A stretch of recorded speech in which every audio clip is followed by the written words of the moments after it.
سلام جیراجان عزیز مهربانی ما. اینک تابستان هم فرا رسید و من امیدوارم که تو او را با خوشی و خرسندی پیشواز میگیری. آها، من امروز خواستم برای تو دوره کودکی خود را که در موسم تابستان گذراندم نقل نمایم. در دوره ما لاگر ده خانه بابا و بیبی من بود. بعد مکتب آچم میگفت که تایاشه پگه خانه بابا و بیبیت میرین. اما ای خرسندیم میمردیم، چون که ما را در ده پریکلوچنی های فراموش نشونده انتظار بود. همراه بچه های ده ما بازی میرفتیم، خرسواری میکردیم، سر زمین بابام تربسخری، قربقا میقپیدیم. ای سرت قربقا را دینه چیته؟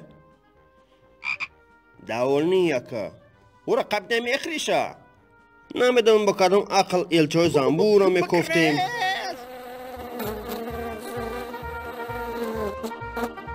در دیوالا تپاق میشپیدیم، زمین چابق میکردیم، نون گرمی آچگی را در چکه تر کردم میخوردیم.